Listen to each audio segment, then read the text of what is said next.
დავიწყეთ. ეგ საზიზღარი კაცი ეგ კორუმპირებულია, ეგ ნამდვილად ვიცით, რომ კორუმპირებულია. ეგ არის კაცი, რომელმაც უკრაინელი ახალგაზრდები გასწირა. ეგ არის კაცი, რომელმაც ხელები მოითბო ამ ომის შედეგად. ეგ არის კაცი, რომელიც რეალურად რუსეთთანაც კი არის გარიგებული. ეგ არის კაცი, რომელმაც დაანგრია უკრაინის სახელმწიფო, სხვანაირად რომ ემოქმედა, სულ სხვაგვარად წარიმართებოდა უკრაინის მომავალი, უკრაინის ყოფა. მას სჯობს არა მარტო პეტრო პოროშენკო, არამედ იულია ტიმოშენკოც კი და გულახდილად გეტყვით, აი იანუკოვიჩი რომ იყო, ისიც კი უკეთესია კლიჩკოზე, რომ აღარაფერი ვთქვათ, ან ასე მაგალითად გენერალ ზალუჟნიზე, ამ უკანასკნელს მე რასაკვირველია არც არაფერს არ ვერჩი. ამგვარ სიტყვებს ქართველებისაგანაც კი გაიგონებთ ძალიან ხშირად, არ ვიცი, მაგრამ გარკვეულ შემთხვევებში, აი თუ ვინმესთან მსჯელობთ და ეს ვინმე უკრაინის თემაზე როცა კამათობთ, მასთან არ გეთანხმებათ და ეს სიტყვები მიემართება პრეზიდენტ ვოლოდიმირ ზელენსკის. კაცს, რომელმაც და ადრეც მithქვამს, რომ დამოუკიდებლად იმისა, რამდენი შეცდომა დაუშვა ზელენსკიმ და ალბათ კი არა, ნამდვილად დაუშვა. ბევრი შეცდომა იქნება დაშვებული, განა არა, ჩერჩილს არ ქონდა დაშვებული შეცდომები, ბოდის ვიხდი აქვე ვიკითხავ. მარგარეტ ტეტჩერს არ ქონდა დაშვებული შეცდომები ფოლკლენდის კუნძულების ამბავი გავიხსენოთ ამ უკანასკნელთან მიმართებაში და არა მხოლოდ ფოლკლენდის კუნძულების ამბავი, ხო, იქ იმ ხანად ბევრი ოპონენტი ყავდა და ჩვენც რომ ყოფილიყავით აქტიურები იმ ხანად, ანუ გასული საუკუნის 80-იანი წლების დასაწყისში ან 70-იანი წლების მიწურულს, მარგარეტ ტეტჩერის ოპონენტები ვიქნებოდით თუ საქართველოდან და თუ ბრიტანეთის მაცხოვრებლები თუ ვიქნებოდით, ამ შემთხვევაში ხო მით უფრო. ირლანდიის რესპუბლიკურ არმიასთან მიმართებაში ტეტჩერმა შეცდომები არ დაუშვა, მაგრამ ჩვენი პრობლემა არის გარკვეულ შემთხვევაში ჩვენი ცალკეული მოქალაქეებისა, რომ ისინი ამ ზუმაუტს არ აკეთებენ. და რა შეცდომას არ უნდა დაეშვა ტეტჩერს 80-იანებში, ან რა შეცდომას არ უნდა დაეშვა გასული საუკუნის 40-იანებში ამავე ბრიტანეთის პრემიერ ჩერჩილს, ჩერჩილი. სხვების დეგოლმა არ დაუშვა შეცდომები, კოლმა არ დაუშვა, ადენაუერმა არ დაუშვა, ვინ არ დაუშვა, რეიგანს არა აქვს დაშვებული შეცდომები, ასე გგონიათ.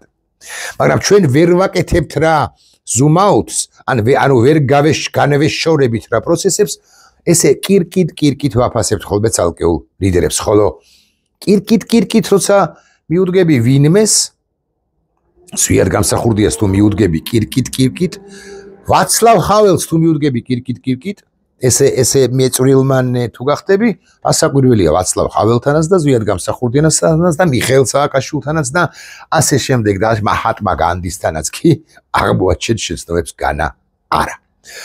ნელსონ მანდელასთან.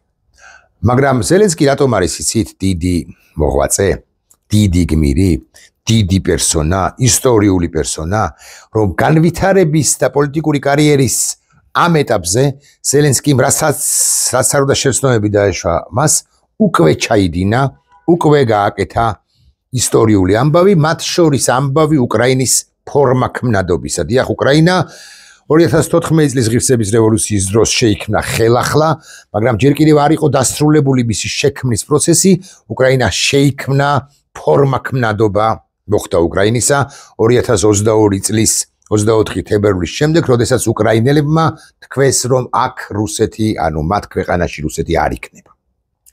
რა არ გაიარა რუსეთმა? ხომ გაიარა და უკრაინამ გაიარა ამ 3 წლის და მეტის განმავლობაში. აი მაგალითად კუნძული ზმეინი და რუსკი ვაენნი კარაბლ და ეს რუსკი ვაენნი კარაბლი იყო კრეისერი მოსკვა, რომელიც ჩაძირეს უკვე შემდგომ 2022 წელსვე.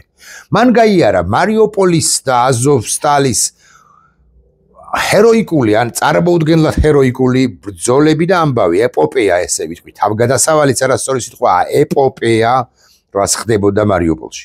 ან გაიარა ხერსონი, მან გაიარა ხარკოვის ამბავი, ხო? მან გაიარა სუმის ამბავი, მან გაიარა ბუჩა, მან გაიარა ირპენი, მან გაიარა კიევში მართლა ეხლას მიმდინარეობს, მაგრამ მაშინ მით უფრო მიმდინარეობდა კიევის დაბომბვა. რა არ გაიარა? მან გაიარა უშუალოდ პრეზიდენტმა ზელენსკიმ აიწელს ახლა ხან მოხდა ეს რამდენიმე თვის წინ ოვალური კაბინეტი და ოვალურ კაბინეტში დადგმული ის სპექტაკლი ბევრის აზრით მე უკვე იმ აზრისა ვარ და პრინციპში ეს დასტურდება კიდეც რომ ეს იყო პროვოკაციას არ დავარქვევ მაინც და მაინც მაგრამ ესეთი საშუალო სცენარისტის მიერ დაწერილი სცენარი ვიცროდის რა როგორ რატომ რა მიზეზით უნდა ეთქვა თუ ეკნა ეს ყველაფერი გაიარა მან გაიარა $61 მილიარდ რომ აწვალებდა ბაიდენის ადმინისტრაცია კი რა მთლიანად შეერთებული შტატები მას და ახლა უკვე ის ერთგვარად გამარჯვებულია იმიტომ რომ ყველა ეს მოსახვეების სირთულე გაიარა ზელენსკიმ და რაც მოხდა გუშინ ეს არის გაცილებით მნიშვნელოვანი ამბავი ამ ომში და არა მხოლოდ ამ ომში არამედ ომების ისტორიაში ოქროს ასოებით ჩასაწერი ამბავი წარმოიდგინეთ რუსეთის სტრატეგიული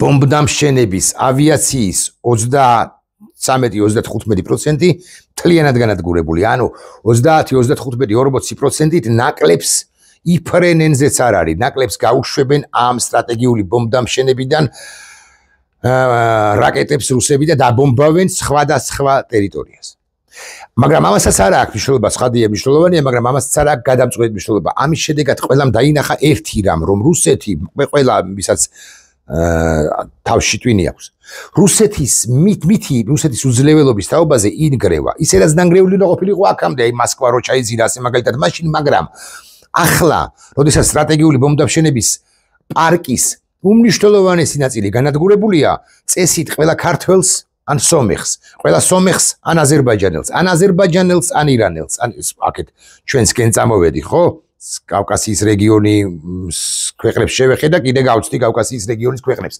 ან ამნიშნულობა აქვს საკუთრივ რუსეთში ასევე ბელარუსში ბალტიისპირეთში მოლდოვაში ცენტრალურ აზიაში სოფლიოში ჩინეთში და შეერთებულ შტატებში ჩრდილოეთ კორეაში ვენესუელაში კანადაში ჰოლანდიაში ყველამ დაინახა რომ მითი იყო და თურმე წელიწად ნახევარი რო გეგმავს ერთი ქვეყანა უკვე მძლავრი ქვეყანა რაღაც სპეცოპერაცია წელიწად ნახევარი ანუ 18 თვე და 9 დღე იგეგმებოდა და წარმოიდგინეთ რა მოხდა შეიყვანეს ავტომობილები რომლებსაც ეს სახურავები ეხსნებოდა და მართვითი პულტებით ეხსნებოდა და იქიდან ფრენდებოდნენ დრონები 117 თუ არ ვცდები თუ 171 დრონი აფრინდა და დაბომბა სტრატეგიული ბომბდამშენები და გაანადგურა მათი 34% წყობრიდან გამოიყვანა და გაანადგურა.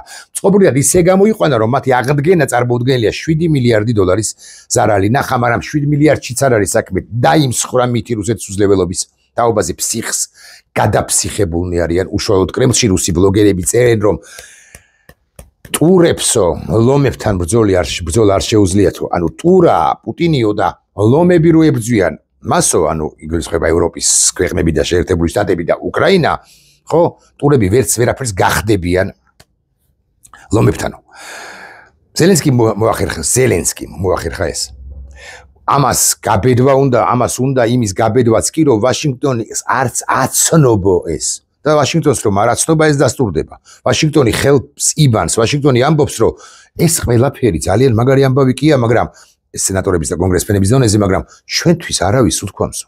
ჩვენ არც ვიცოდით, რას აკეთებდაო რუსეთი, მისაა უკრაინა. ეხლა ეს განსაკუთრებით მნიშვნელოვანი იყო, მინდა იტყვის დროში დაემთხვა და ალბათ დროში დაემთხვა კიდეც, მაგრამ სტამბულის მოლაპარაკებების, რომლებიც აი ხა დაიწყო. რომელი საათია? ახლა ჩვენ დროით ცოტა გვიან დაიდება ეს ვიდეო, მაგრამ ჩვენ დროით არის 2 სუკლია 20 წუთი, სუსტად 15 წუთი ბოდის ვიხდი. 15 წუთში დაიწყება. და თქვენ საქმის კურსში უჩემოდაც იქნებით რა მოხდება, მაგრამ მეც უკვე შემდგომ ვიდეო ბლოგ შევოგთავაზებთ ეს საღამოს 5-6 საათისთვის ამ თემაზეც. თუ რამე არ გადაფარა რასაკვირველია თუ ბიზნე ივანიშვილი ამასობაში არ გაგიჟდა. არა, ეს მოსალოდნელი კი არის, მაგრამ დღეს მაინც და მაინც არ მოხდება. უკრაინაში უშიშროების ძალების მეთაური გენერალი ვასილ მალიუკი რუსეთში დრონებით განხორციელებული ერიშების შედეგად განადგურდა და ზიანდა რუსეთის საჰაერო ძალების 41 ბიზნეს. ეს რიცხვი ცოტა ახლოს არის. მათ შორის 50 თუ 95 თუ 22 M3 და თუ 160-ები მურმანსკსა და ირკუტსკში. ეხლა რატომარის ეს კიდევ საინტერესო რამ მოხდა იცით? როდესაც ყველას ეგონა რომ უკრაინაში უკვე შამპანიურებს ხსნიდნენ და ზეიმობდნენ ესოდენ სერიოზულ გამარჯვებას რუსეთის სიღრმეებში 4000, 3500, 4700 კილომეტრზე, 500 კილომეტრზე შეფრინდნენ დრონები, წარმოიდგინეთ, რომლებიც მართავდნენ უკრაინელები. და ეს ყველა ვინც ამ ოპერაციაში მონაწილეობდა გამოყვანილია, ხო? ობობას ქსელი ერქვა. და ერთდროულად დროის სამ სარტყელში ჩატარდა და ლოგისტიკის თვალსაზრისით უკიდურესად რთული იყო, ამბობს მალიუკი. როდესაც ზეიმობდნენ, უნდა ეზეიმათ უკრაინელებს, არ უზეიმიათ. მათ დამატებით დაიწყეს დაბომბვა დრონებით რუსეთის სხვა ქალაქებისა და პანიკაში ისედაც ჩავარდნილი მოსკოვი, ისედაც აპანიკებული კრემლი კიდევ უფრო გაგიჟდა, იმიტომ რომ დაინახა რომ ცაში კიდევ ბევრი დრონია უკრაინელებისა. მოსადიც კი აკეთებს განცხადებას ამის თაობაზე, საინფორმაციო გვერდი უფრო ზუსტი რომ იყო და რუსეთში განხორციელებულ უნიკალურ ოპერაციას უწოდებს უნიკალურს. უკრაინის ოპერაცია რუსეთის წინააღმდეგ არის გამოღვიძების ზარი დრონების ეპოქაშიო. დიახ, ეს მათ შორის პირველ ყოვლისა და ასეც ვიტყვი არის დრონების ომი, დრონების რომლებიც გამოყენებული იყო ყარაბაღში ბოლო კონფლიქტისას, ბოლოს წინა და ბოლო კონფლიქტისას, მაგრამ ახლა უკრაინამ სხვა მასშტაბებში გადაიყვანა, სხვა სიმაღლეებში გადაიყვანა. მოსადზე რა გითხრათ ახლა აუგი ან ისრაელის ან თურქეთის შეერაღებულ ძალებზე რა გითხრათ? ცუდი რასაკვირველია, ვერაფერს ვიტყვი, მაგრამ აღმოსავლეთ ევროპაში კი არა, მთლიანად ევროპაში უკრაინის შეერაღებული ძალები როგორც გამობრძმენდილები უკვე ამ საბრძოლო წარმოიდგინეთ 3 წელნახევარია მიმდინარეობს ომი, არის ყველაზე მძლავრი. ბრიტანელებზე მძლავრიც მეთქი მომიტევონ ბრიტანელებმა, გერმანელებზე მძლავრიც მეთქი მომიტევონ გერმანელებმა, იმ ფრანგებზე მძლავრიც. იმიტომ კი არა რომ ერთ-ერთში რომელიმე უკრაინელი მოერევა, ესე რომ გავამარტივოთ რომელიმე ფრანგს, არა, მაგრამ აქ მორევაზე არ არის, აქ ომში გამოცდილების მიღებაზეა ფრანგს და ბრიტანელს რახანია არ მიუღია ომში გამოცდილება. უკრაინელები კი 3 წელიწადნახევარი არიან ომში და იცავენ საკუთარ ქვეყანას. გამახსენდა ამასობაში, გუშინაც გავამახვილე ამაზე ყურადღება და ესენიც წერენ, ხო, სხვაებიც. აი, ასე მაგალითად იგივე მოსადის მთავარ საინფორმაციო გვერდზე იწერება, ტვიტერზე ეხმაურება, ანუ X-ზე. და ასეთი წინადადებაა ჩაწერილი, ტრამპს გულისხმობენ, რომ უკრაინას არ ჰქონდა არანაირი კარტები, თუმცა მან ზელენსკიმ დაიჭირა ეს ფლეშ როიალი.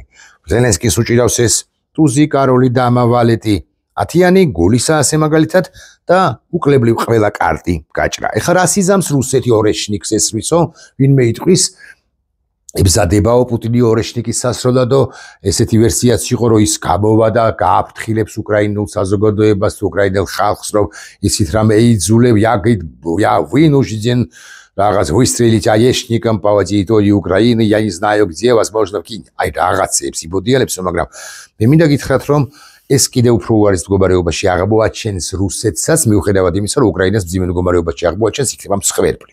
და რასაკვირველია, არც ერთ ჩვენგანი არ მიესალმება მსხვერპლს, მაგრამ უკრაინას ექნება პასუხი და ახლა უნდა ვახსენო გერმანელები რა არის ეს პასუხი. გერმანელები და არა მხოლოდ.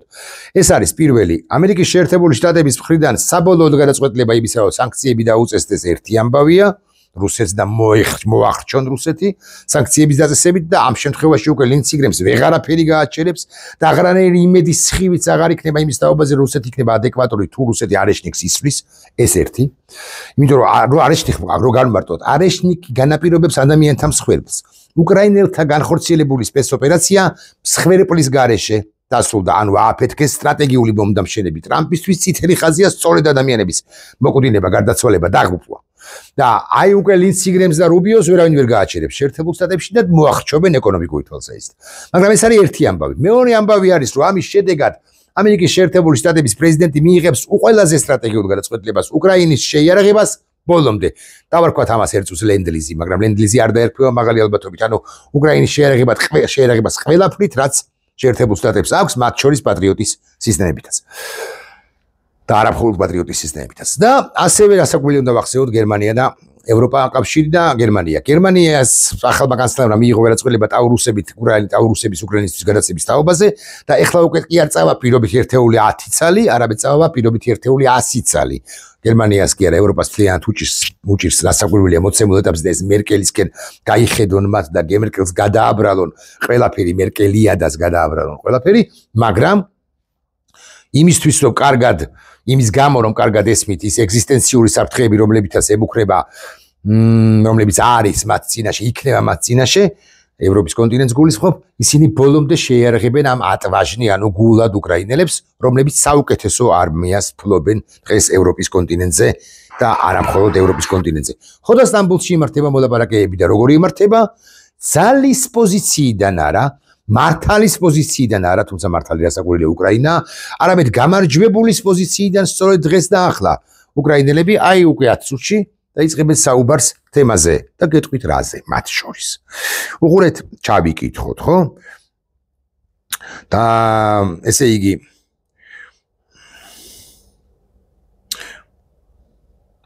ხო ბოდიში ვიხდი ვიდრე ამას ჩავიკითხავდი ტელეგრაფ წერს რომ ბრიტანული გამოცემის თანახმად ტელეგრაფ წერს რუსეთის სამხედრო ავიაბაზებზე განხორციელებული იერიშით უკრაინა მაჩვენა პირველი უნარი დამოუკიდებლად განახორციელოს ხო ეს ძალიან მნიშვნელოვანია ერთია რომ ამერიკელები აძლევენ ნებართვას მაგრამ მეორეა როდესაც ადგილობრივი წარმოება შენ განსაკუთრებით დრონებისა გაქვს იმდენად ძლავრი შენ აღარც ეკითხები ამერიკელებს საბოლოო ჯამში უნდა დაბომბო თუ არა სიღრმეები რუსეთის ტერიტორიისა 3000 4000 4700 კილომეტრი მეორე ტექნოლოგიური გამომგონებლობა და ადაპტაციის შესაძლებლობა ტელეგრაფის მიხედვით პოტენციალი შეცვალოს თანამედროვე ომის ხასიათი.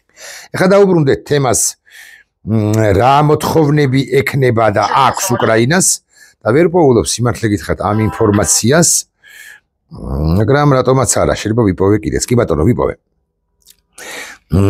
სტამბოლთან სტამბოლში პირისპირ შეხვედრის დროს რუსებთან უკრაინელების ძირითადი პრინციპები იქნება ცეცხლის შეწყვეტა სრული დაუკვირვება 30 დღით პროლონგაციით ჰუმანიტარული საკითხების გადაწყვეტა ყველა დეპორტირებული და უკანონოდ გადაადგილებული პირის მათ შორის უკრაინელი ბავშვების უპირობო დაბრუნება დიახ რუსებმა გაიტაცეს ჯერ კიდევ ომის დასაწყისშივე 4 წლის ბავშვები ახლა ისინი არიან 7-ის გატაცებული ხავს წარმოიდგინეთ ომის დანაშაულიც არის და ომის დანაშაული არის ბევრი რამ ჩამონათვალში მაგრამ ომის დანაშაული როცა შენ 4 წლის ბავშვებს იტაცებ გაკყავს და მათ ეგრეთ წოდებულ დნმ-ს უცვლით ის გამოც არის ბრალდადებული ჰააგის მიერ პუტინი საერთაშორისო სამართლის სასამართლოს მიერ ანუ ეს არის ომის დანაშაულთა შორის ყველაზე მძიმე თუ არა ყველაზე ერთ-ერთი ყველაზე მძიმე ხო და უკრაინელები თხოვენ დაგვიბრუნდეთ ბავშვები უსაფრთხოების გარანტიები და საერთაშორისო საზოგადოების ჩართვა უკრაინა უნდა მიიღოს სანდო უსაფრთხოების გარანტიები არა ისეთი როგორიც მიიღო 94 წელს ბუდაპეშტში როცა საკუთარ ბირთვულ იარაღზე თქვა უარი ტერიტორიული მთლიანობის დამოუკიდებლობის სანაცვლოდ სუვერენიტეტი უკრაინა არ იქნება იძულებული იყოს ნეიტრალური ოპს ეს ძალიან მნიშვნელოვანი დეტალია ეს ხაშურის არის კენჭი ან გზამდილი ვაშინგტონისთვისაც მე არ ვარ ვალდებული გავითვალისწინო თქვენი მოსაზრებები გინდათ ვერ ოზადება და ადეთ დღეს დაადებთ, ხვალ დაადებთ, ზეგ დაადებთ 2042 წელს რო გაიმართება სამიტი, მაშინ დაადებთ, მაგრამ 2044 წელს მე ოცებად ვიქნები ნატოს წევრი. ან ახალი მოდიფიკაციის რაღაც ჩავიკითხავ, ახალი მოდიფიკაციის უსაფრთხოების სისტემისა, რომელიც ჩემი აზრით შეიქმნება ამ ომის დასრულებისთანავე. აბა, ესე როგორ იქნება?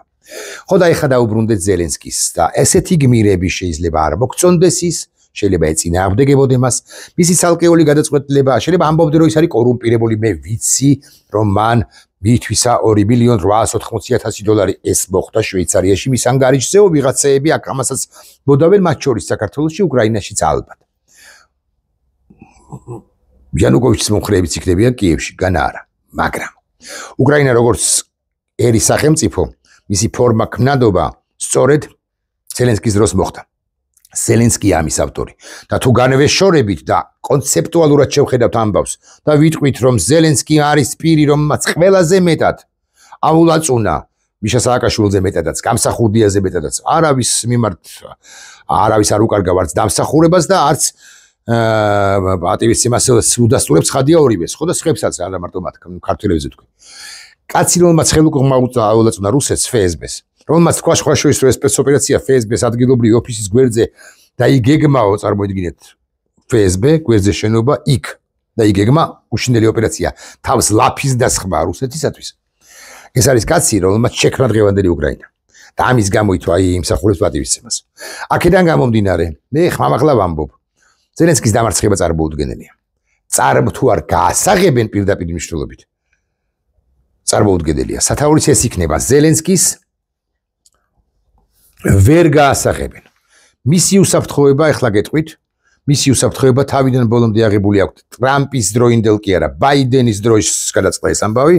ამერიკელებსაც მოდი ასე ვიტყვი და ტრამპის დროსაც განმტკიცდა და ეს შენარჩუნდა. ამერიკელები და არა მარტო იმას არ გულისხმობ ხა 5 კაცი დაყვება უკრაინელი 7. არა, მისი უსაფრთხოება დაცულია, მოდი ასე ვიტყვი, ყველა წრეზე და მას შორის არა მარტო ხმელეთიდან, არამედ ციდანაც. ზელენსკის ვერ გაანადგურებენ და ზელენსკი კი მე არ ვიცი რა ტაბელური იარაღი აქვს პუტინს, მაგრამ არც იმას გამოურიცხავ, მაკაროვი მაგალითად ხო? მე არც იმას გამოურიცხავ, რომ ასე მაგალითად 25 წლის ბოლოს 26 წლის დასაწყისში პუტინმა აიღოს გადატენოს და დაიხალოს ტვინში. მოვესწრებით.